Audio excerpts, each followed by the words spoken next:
removed due to cancer, donor eggs may be used. In the case that the intended mother has a problematic uterus or lacks one, another woman, called a gestational carrier or surrogate, can use her uterus to carry the pregnancy.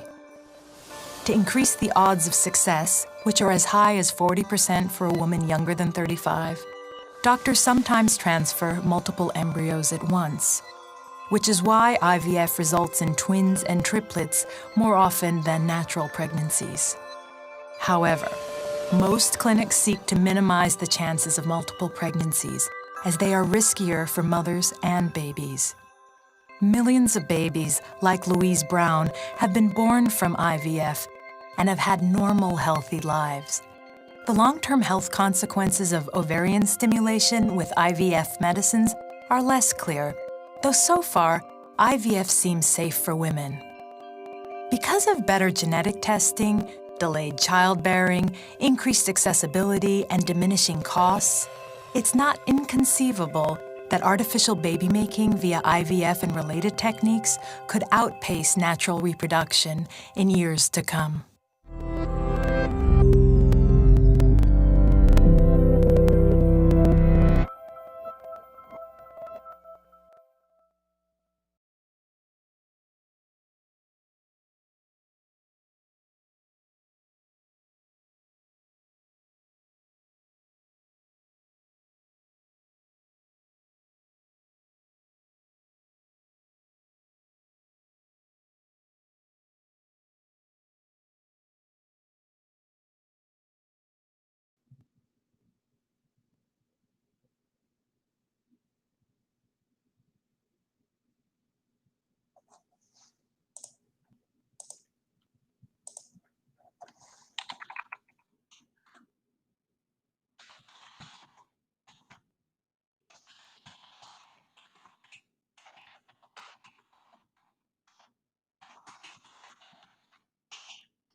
Hi, everybody.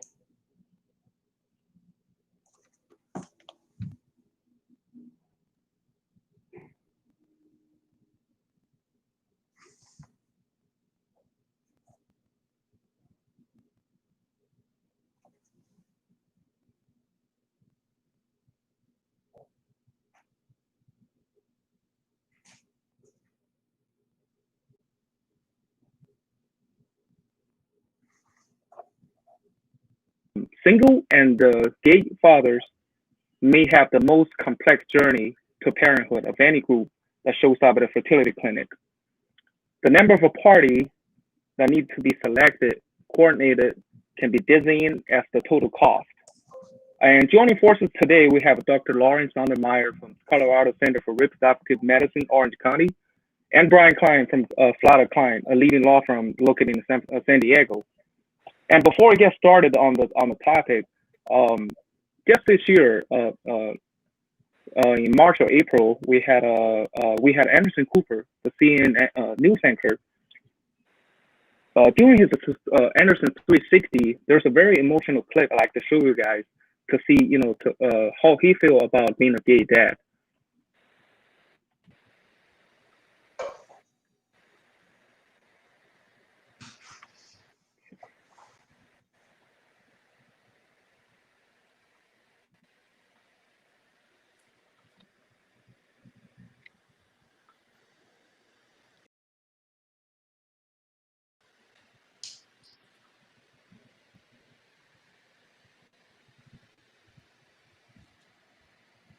All right.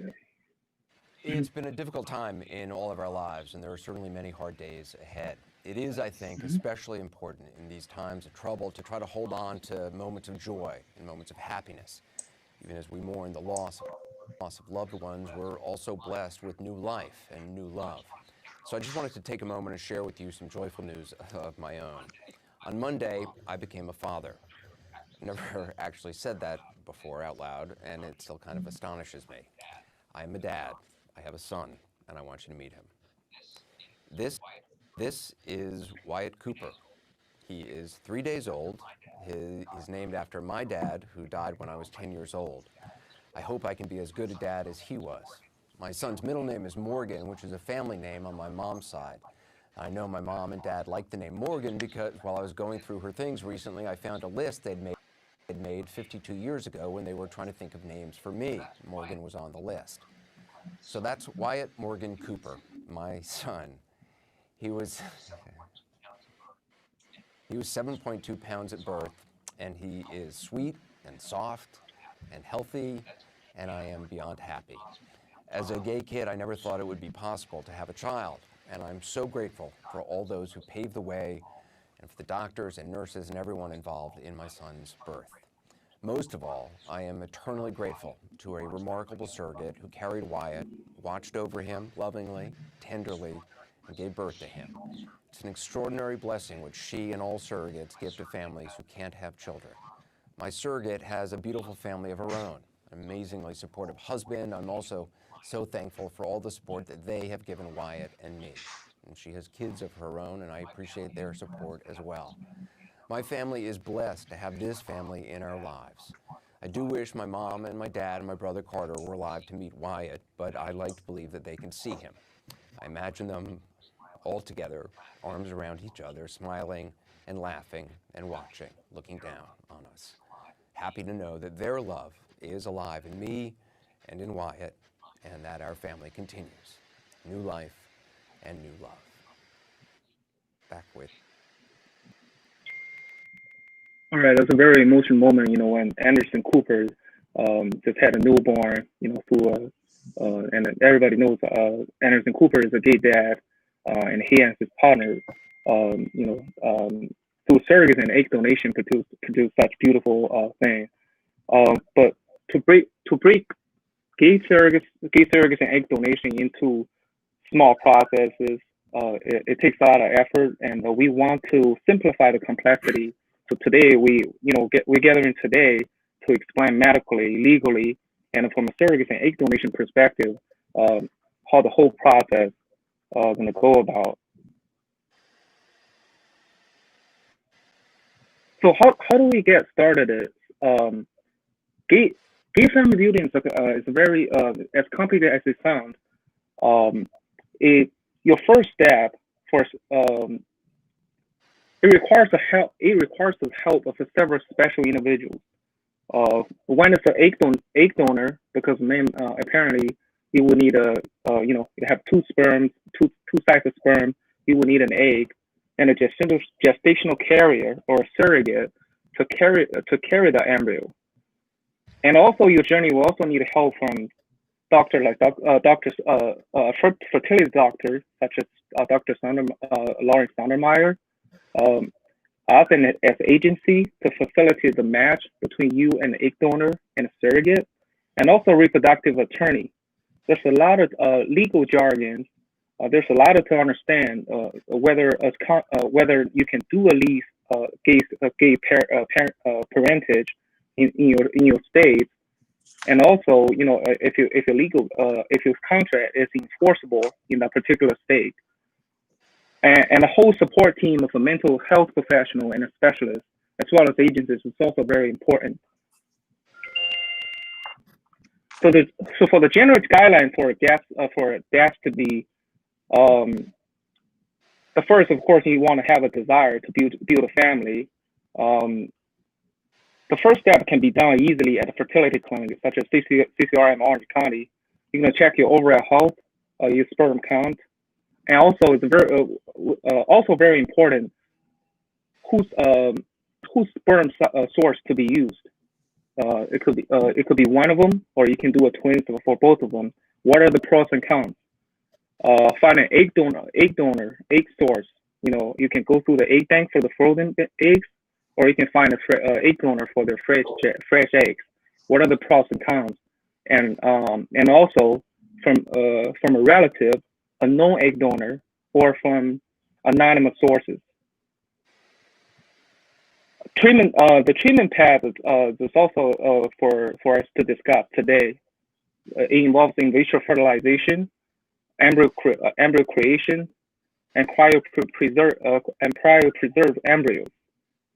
We also talk in detail about how to find a surrogate, what are the costs, what the process, the requirements, and how agency or as independent parents, how do you screen a surrogate candidate? Last but not least, we're gonna take a look at the complete pregnancy journey.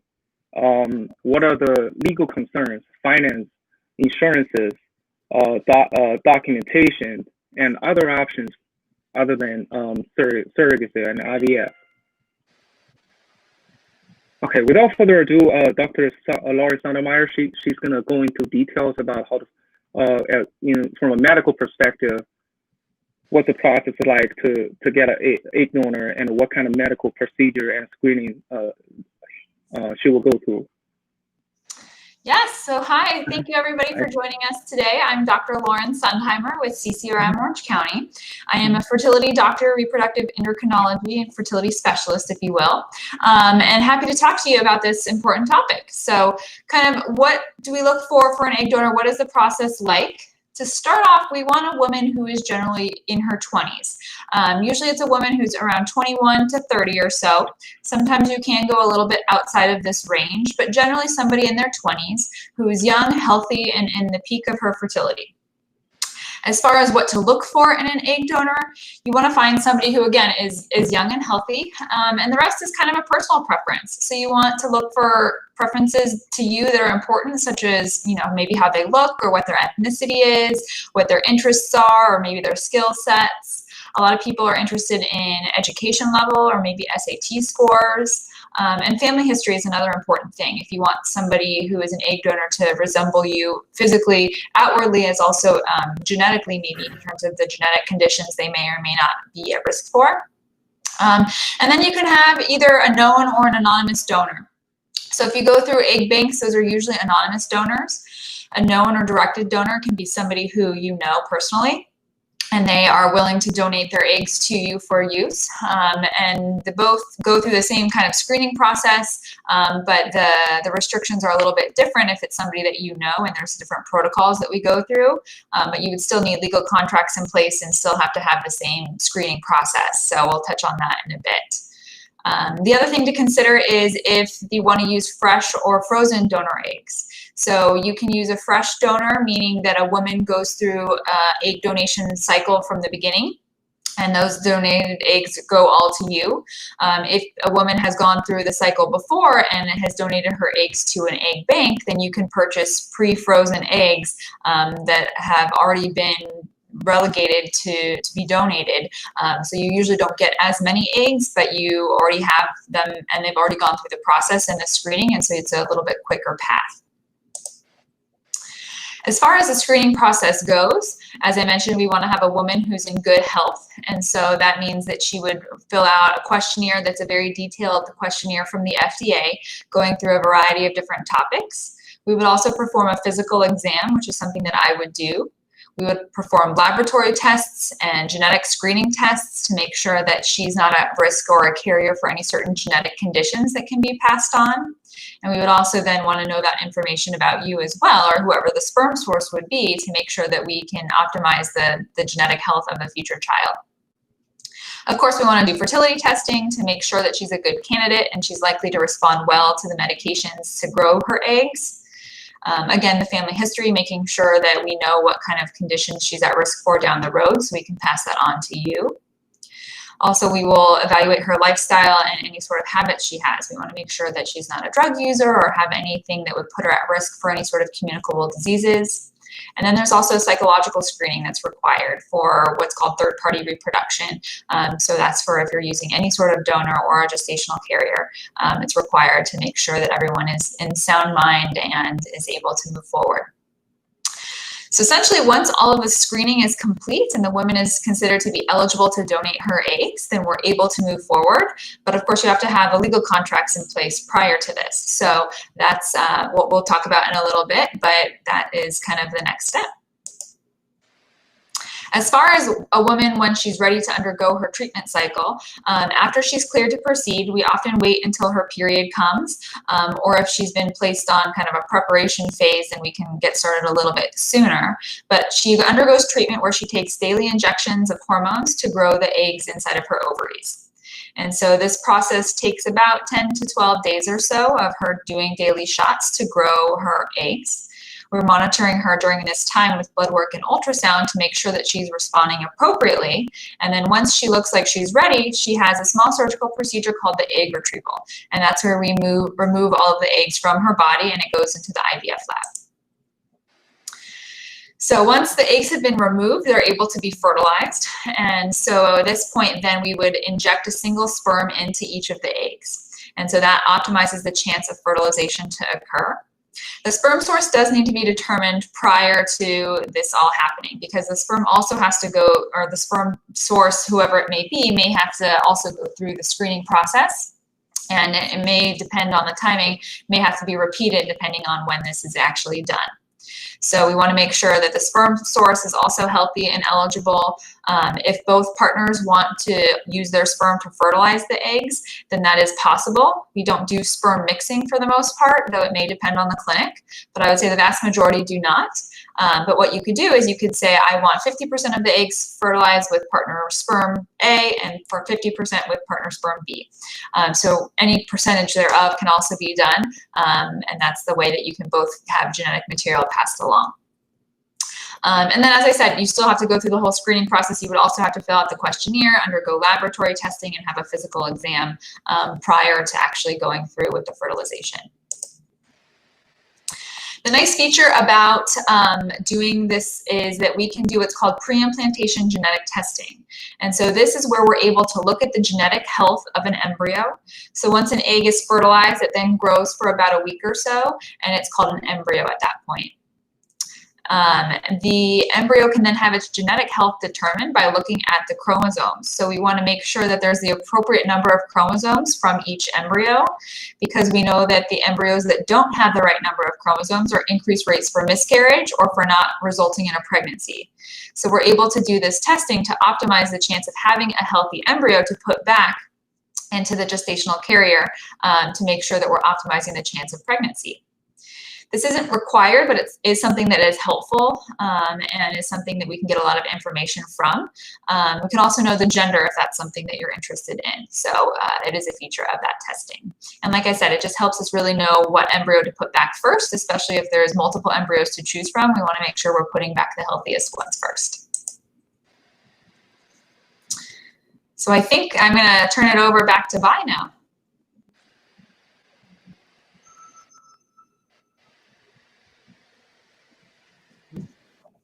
Sorry, I was on mute. So how much does the entire surrogacy journey cost? There's no simple answer to that. There's a lot of deciding factors, such as where the surrogates come from. Are they from a highly competitive area like California? How much does the insurance cost? And how long does it take to match with a surrogate? We're going to explain all that in detail in the next few slides. So in general, surrogate screening and management fees, when a surrogate candidate come in, we want to check her thoroughly on her, first of all, criminal background, any outstanding financial debt, because we don't want the money to be their primary motivation to do surrogacy. Then we will even look at some things like a driving record to see if she shows any signs of recklessness, because we want to make sure that she would have a safe pregnancy later on. There's a medical screening. We will obtain all her past medical records, screen and to identify the potential flags.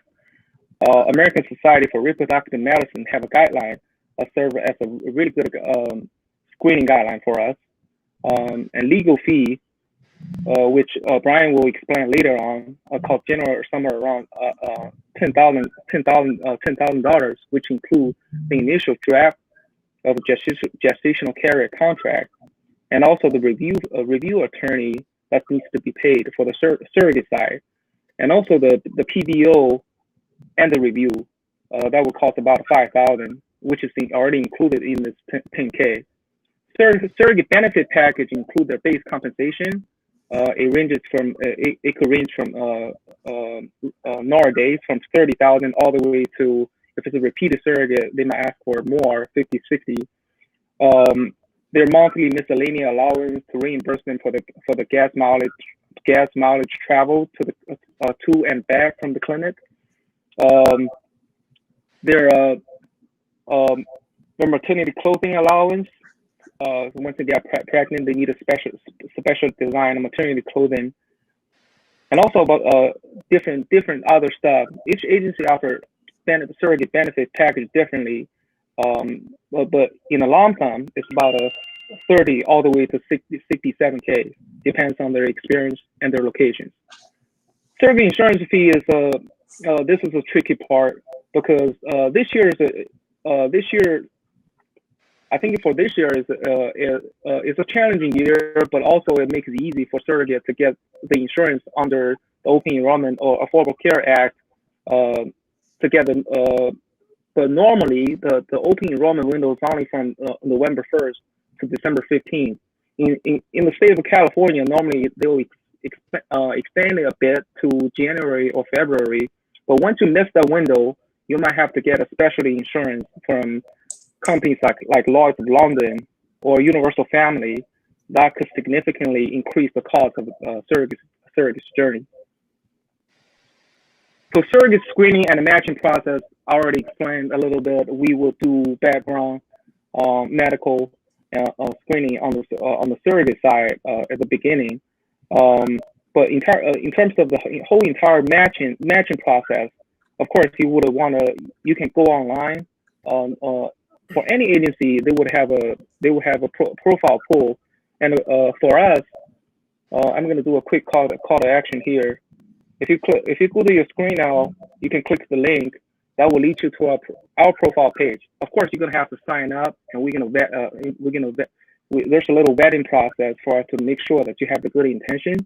Then you can start to make match meeting with our surrogate. Step 2 is to find an ideal surrogate. That can take time, because especially with a single and engaged surrogacy journey, you want to make sure they support you wholly, and their spouse, they have a good support system that understand your ideology, understand this is for gay family building. Once you match with a surrogate, normally it happens pretty fast, and especially during the pandemic, a lot of those things happens online. So we will set up a Skype or Zoom call. And you also have the option to meet with the surrogate in person.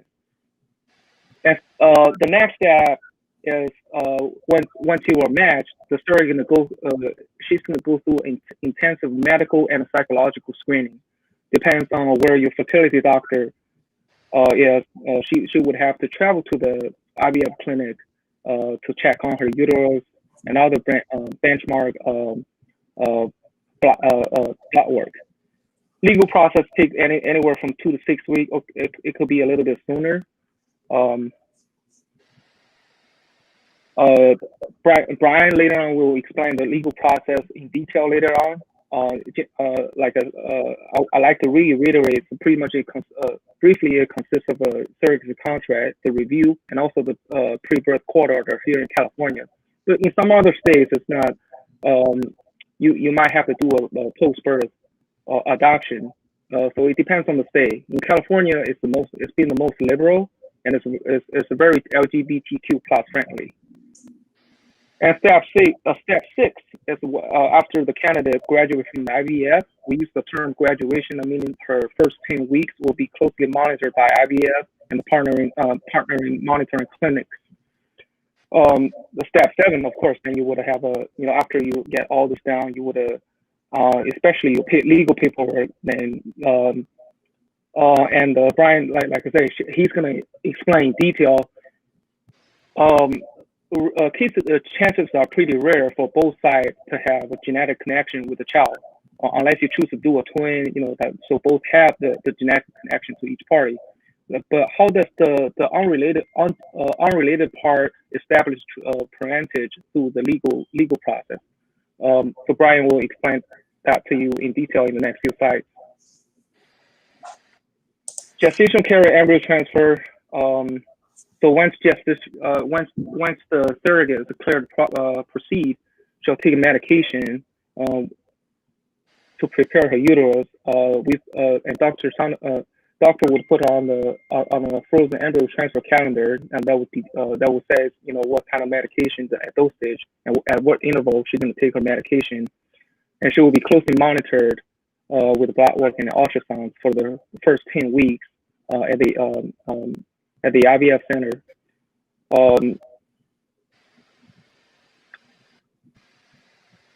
Okay.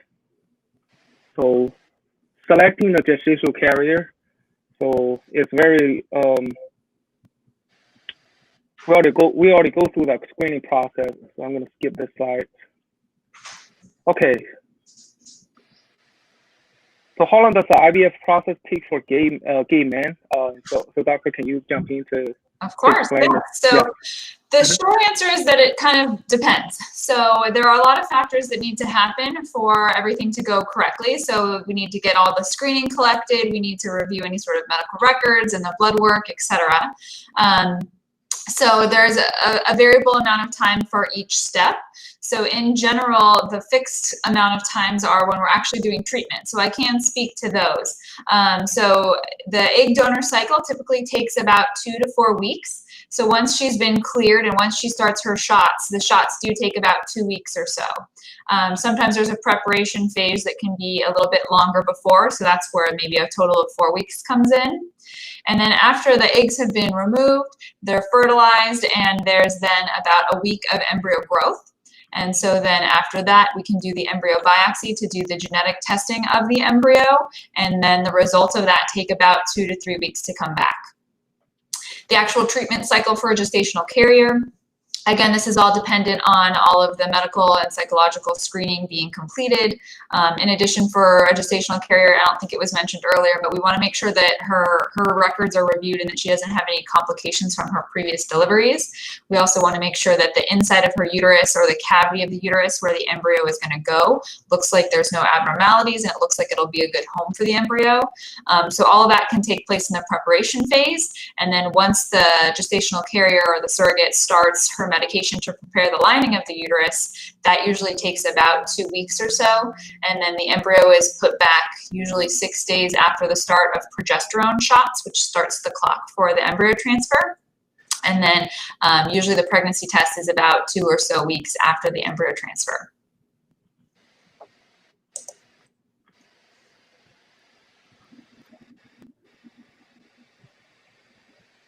Okay, so my turn to take over? Yes, Brian.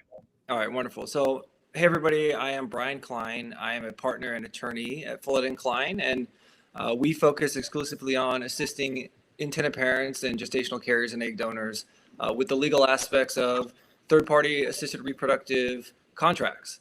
And that oftentimes involves same-sex couples, and that oftentimes, in most cases, involves surrogacy and egg donation, although there are some cases involving embryo donation and sperm donation, but those tend to be few and far between. So when it comes to an egg donation contract, I really look at it as a pretty straightforward process. It's quite efficient. Essentially, what we're having the parties agree to is that intended parents or an intended parent is contracting with an egg donor. The egg donor's responsibility is ultimately to follow the doctor's instructions, and that's going to be taking the medications properly, showing up to your appointments, otherwise following lifestyle guidelines, etc., warranting the information that she's provided about herself, including educational background, family history, etc.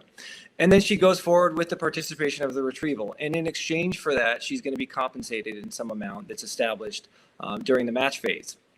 And the contract establishes that the intended parents will be the owners of the eggs that are retrieved, and that their liability to the donor is going to be limited to essentially purchasing an insurance policy for the donor, possibly paying a small out-of-pocket expense to cover any uncovered medical expenses, and gaining ownership and parental rights over those eggs, and of course, any future child that could be conceived. The other area of the contract that tends to usually involve the most back and forth in negotiation has to do with whether the arrangement's going to be open, or what we used to refer to anonymous, but I think it's probably more accurate these days to call it unknown, because of how much genetic information is out there in the world, and how unlikely it would be that is actually truly going to be kept anonymous. So it's going to just depend on what your wishes are, what the donor's wishes are, and we're going to establish within that document whether there's going to be future communication for the purpose of facilitating a conversation between your child and the donor in the future, or whether you just remain to stay unknown to each other throughout your lives. That's an important thing to think about and discuss amongst each other up front, because by the time you match with the donor, that really needs to be established. It's very difficult to negotiate that after the fact, because usually people are going to go into the process either as a donor knowing that they're comfortable with it, or knowing that they're not, and you're not going to want to be trying to change their mind. So I would say that's something that you should really be thinking about early on, and just make sure that the match is compatible from the very beginning. When it comes to gestational surrogacy agreements and the process, it's essentially a two-step process. What you're going to do, and this is, I mean, more or less, it's not exactly accurate, but more or less this is true from state to state. There are differences, but essentially what you're doing is you're entering into a legal agreement. In that legal agreement, you are setting forth your intentions to be the parent of any child that's conceived through this process, and the gestational carrier is expressing her intentions that she does not desire to be the parent of any child that might be born.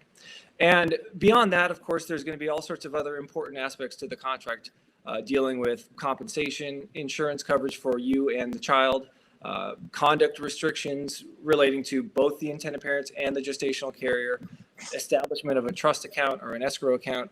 So all of those important details will be ideally negotiated and facilitated through the agency up front. And then by the time you get to the attorneys, it's really more about just putting it in writing. And so hopefully the negotiation process is quite smooth.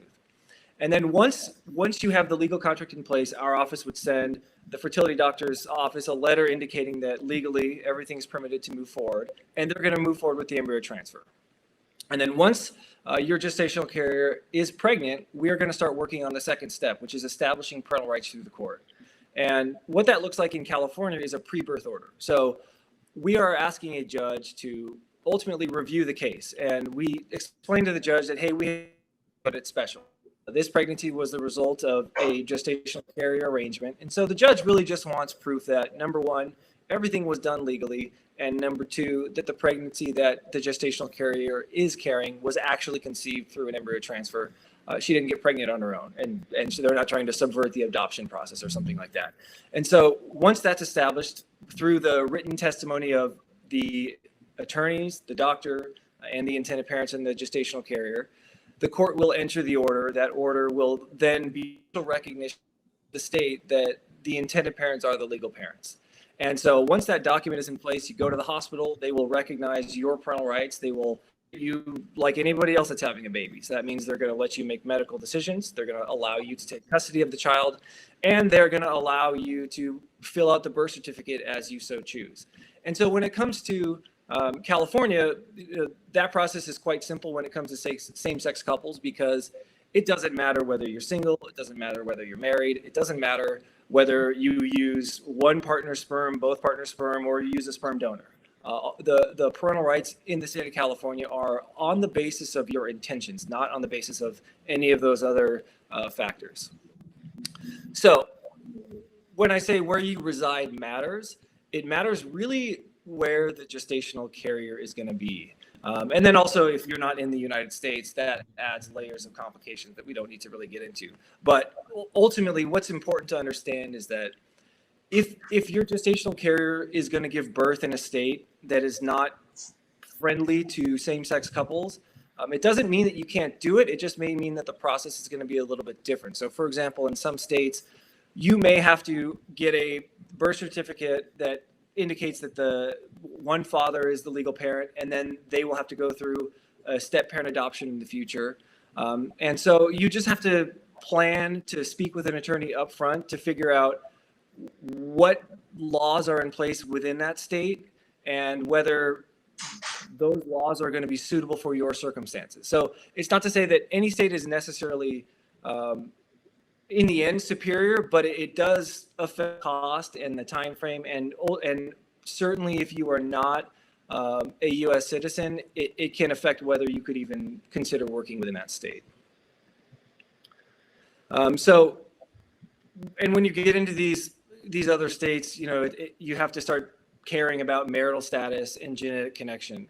And so, for example, you could be disqualified from working in certain states if you weren't a married couple, or if you were only going to use sperm donors. And so again, you just have to kind of focus on speaking with an attorney up front during the process that you're selecting your gestational carrier to make sure that that situation is going to be suitable for you. So the different types of procedures that are involved in establishing parental rights are pre-birth orders, like you're going to see in California. And again, we call it a pre-birth order because we get a judgment from the court prior to the time that the baby is born. So the judgment is stayed until the birth of the child, but from the moment that your child is born, you are the legal parent. There are other states where you have post-birth orders. So for maybe a day or two while the surrogate has just delivered the baby and she's in the hospital, technically you don't have parental rights over the child because the attorney in that state is going to have to go to the court and establish your parental rights within that state. But in the end, I mean, the outcome is the same. It's just sort of a technical difference.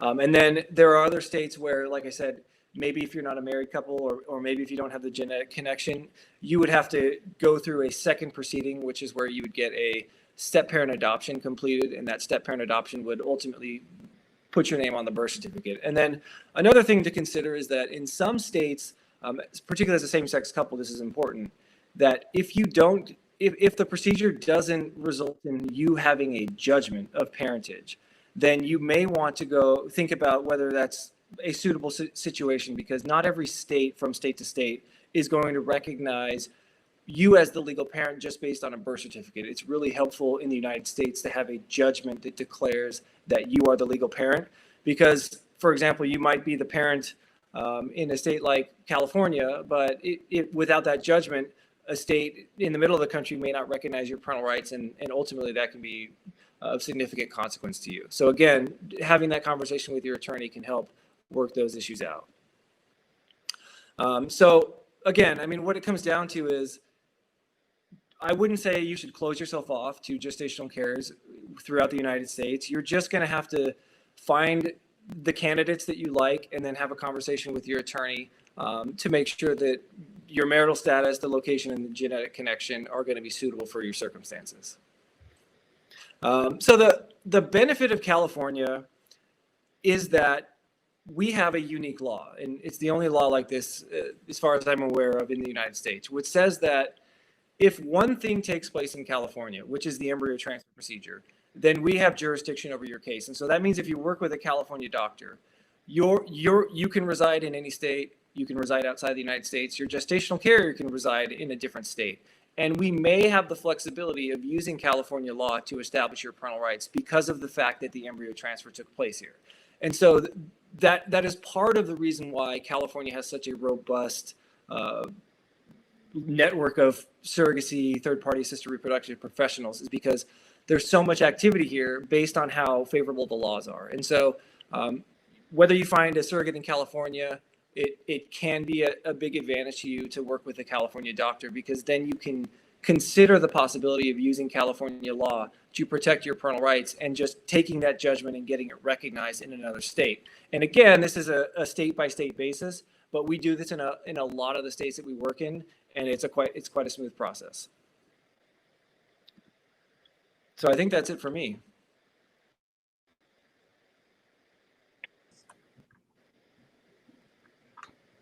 Okay, thank you, Brian. And yeah, in the chat, we saw somebody try to and if you get if any of our guests try to get in touch with Brian, I'm going to send out the link. You can go to your screen and click on book now. That's his personal. That's the law firm's website. So there's the contact information to contact with Brian. And I'm going to send out another button. Like Robert, if you like to book the initial consultation with Dr. Sondermeyer, you can go to the screen now and click the book now, or you can use the phone number that Dr. provided to book through the CCRM customer service line. Okay, and okay, I guess that concluded our presentation. So right now, I guess we can have a little Q&A section. So our mediator, do we have any questions for now?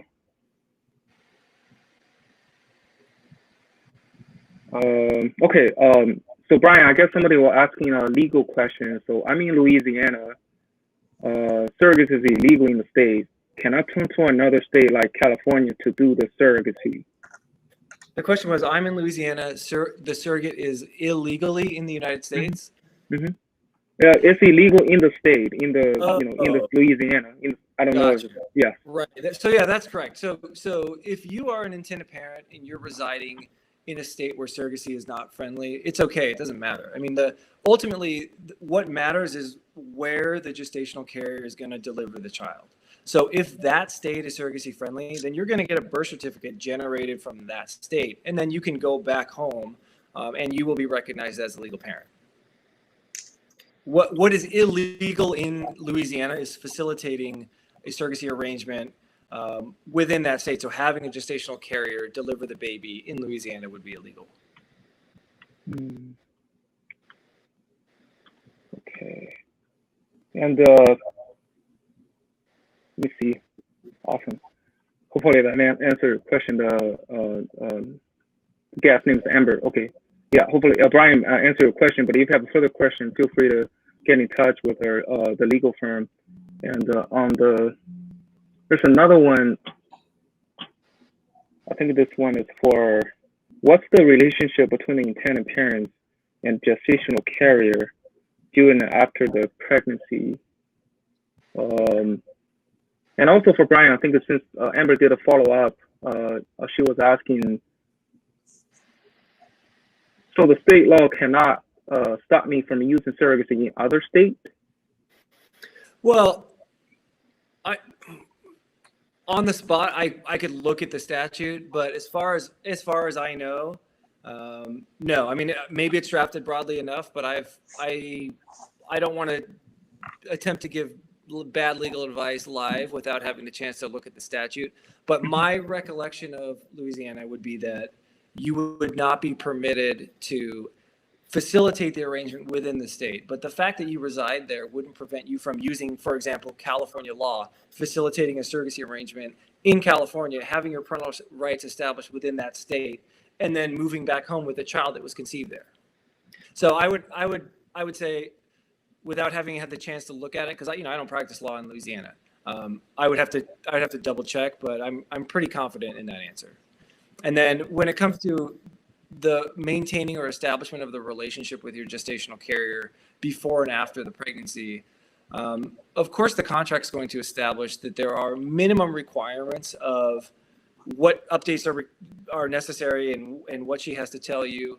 And then after the birth, ultimately, it's up to you guys, right? It's meant to be an organic thing. So hopefully everybody gets out of the relationship what they wanted to. And if you wanted your privacy, then you will have that respected. If you wanted to have a relationship that was ongoing, wonderful. And hopefully the relationship will work out that way. And, the contract's going to be leave it open to that unless you requested something else. And I think, ultimately what it comes down to in these types of arrangements is that your relationship with the gestational carrier is truly the most important thing, because a contract is a contract and it's going to establish all of these rights. But you're putting a great deal of trust in a person, and having a good relationship can go a long way in making sure that you feel comfortable, that you trust, the information that's being provided to you, and that you can ultimately sleep at night, right? I mean, it's a big amount of faith that you're putting into somebody else, and the contract, like I said, is going to establish the bounds of that. But building that trusting relationship and working on building a close connection with that person is ultimately, I think, the best way to make this process smooth and enjoyable. Thanks for your answer, Brian. And before we get to the next question, I just want to answer somebody from the Facebook Live real quick, because we're streaming to YouTube and Facebook. I think this one's for Dr. Sonheimer. A guest, her name is Lisa. Lisa's asking, between frozen egg and a fresh egg donor, what is there a significant conceiving rate difference? Is there significance between the two? How the read success rate are different from each other? Yeah, so it's a great question. So frozen eggs, usually you purchase in what's called like a straw or a vial, and you can get something like 8 eggs or 6 eggs. It depends on the egg bank. And so what you purchase is what you get. And sometimes they have guarantees for fertilization and pregnancy, and sometimes they don't. So it really kind of depends on your own personal preference in terms of your family building goals. If you want maybe more than one child, a fresh donor may be better, because you can have all of the eggs that donor will create, and then you have the ability to create as many embryos as you create. The fresh eggs do tend to do a little bit better, so generally if you can, I would recommend that. But frozen eggs are a good option if finances are maybe limited, or you just maybe want one child, for example. Okay, Lisa. Okay, she's on Facebook Live, and I have to. So hopefully you hear the answer loud and clear. And if you have more question, I'm going to do the call to action again. You may go to CCRM's website or call and Dr. Sonheimer's information and the phone booking information is on there for you to ask a further question.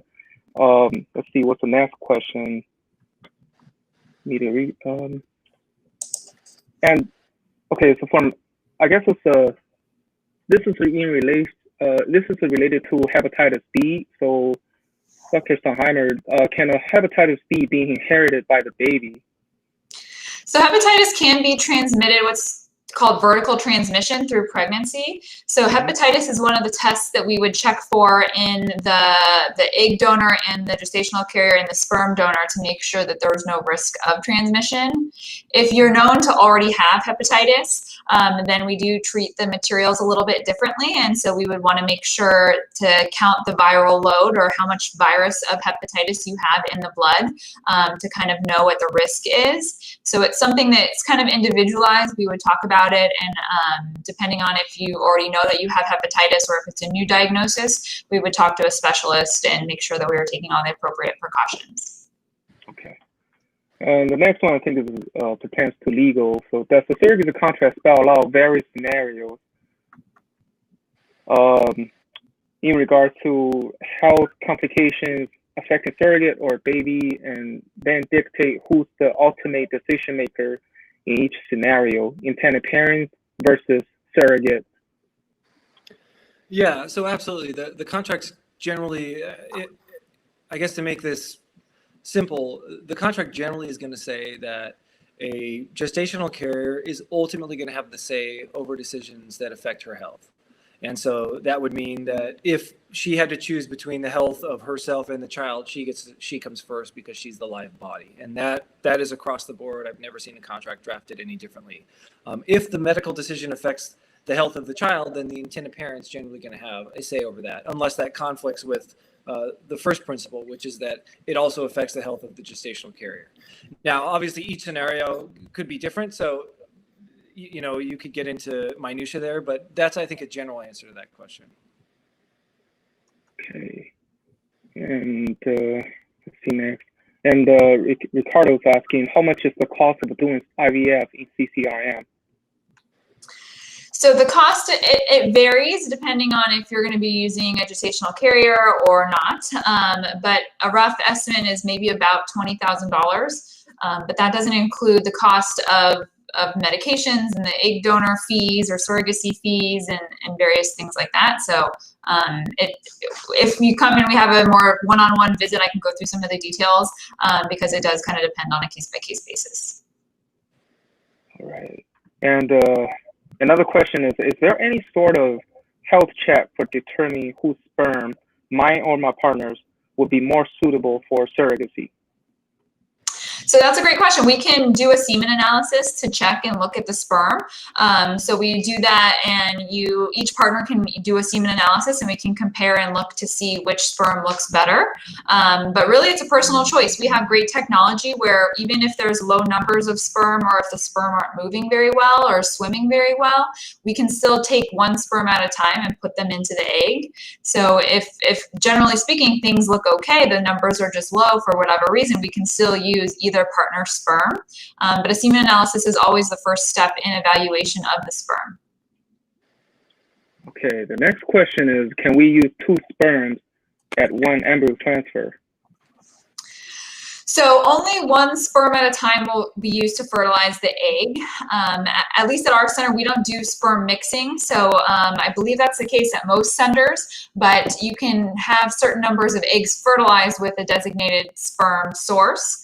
And so you can have each one fertilize and have a genetic child result from that sperm source. So you can't use 2 sperm in 1 egg because then it would be an abnormal pregnancy.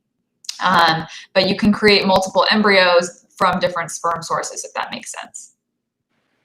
Absolutely. Okay. I'm going to try to see if I missed any question from the previous thread.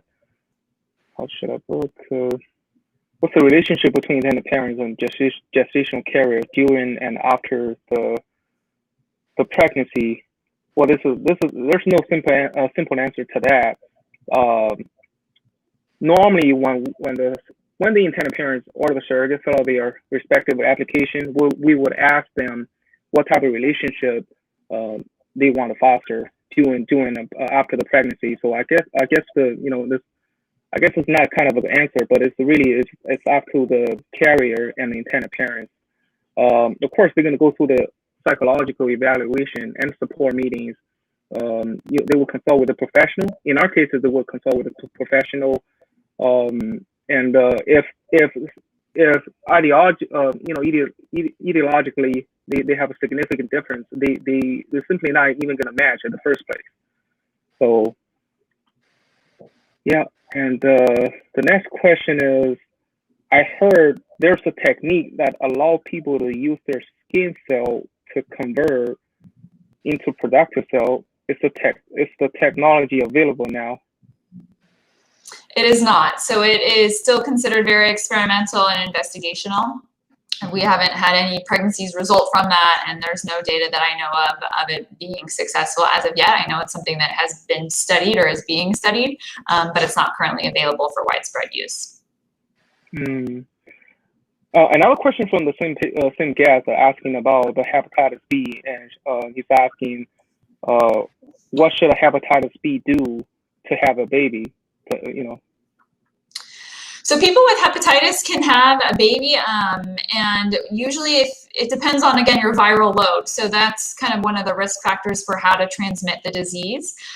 So I would work with if you have a hepatologist or like a liver specialist who's monitoring you, to see if you need to to have monitoring to see what your levels are, to see if you have any sort of infectious particles. So trying really to optimize your health prior to conceiving is really ideal to try and decrease the chance of it propagating to the child. But we do know that it can be transmitted, and just trying to minimize the risk is how we manage that. Okay. And another question is there any suggestion to enhance sperm quality, and would that be important to on surrogacy? So sperm quality can be affected by a variety of things. So I always recommend to guys to make sure that they're avoiding hot tubs and saunas and anything that can increase the temperature of the testicles, because that can impact the sperm production. So also trying to do a semen analysis. If there is an abnormality, you can always repeat that and see. So doing some of these lifestyle changes can help. And we know that actually if you have a fever or are sick or had any sort of major kind of condition that happened to you, that can also impact sperm production. So from the time a sperm is made until it's released from the body, it takes about 3 months or so.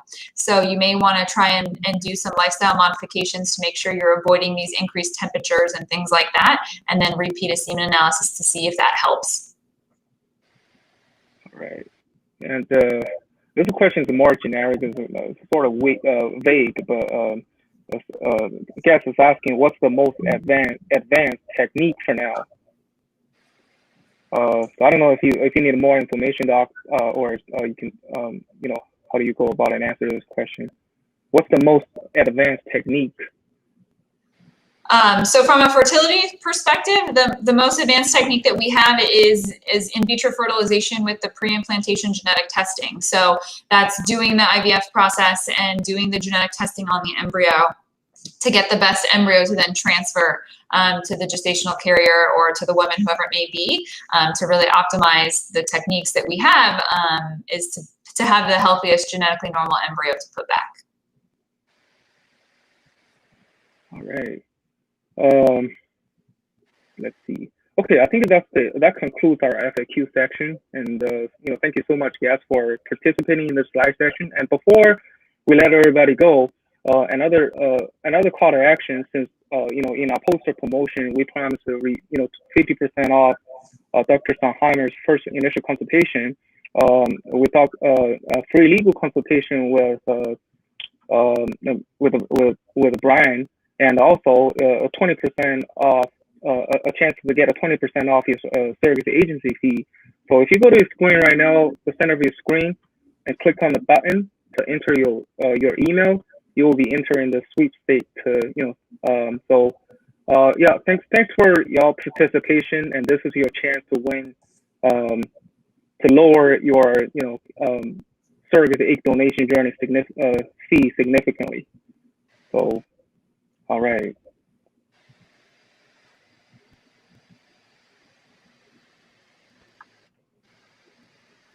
All right, that concludes our webinar. Thank you, Dr. Sandheimer and Brian, for participating. And like I said, all the information will be posted. We will do a follow-up email with all the contact information. So if you have any further questions, feel free to contact us, or you can go to our respective website, CC Armor Orange County, Saletta, Decline, and the Future Conceptions. Thanks, everybody. Good luck to you all. Wonderful. Thank you. Thanks for having us. Thank you. Yes. Bye-bye. Bye.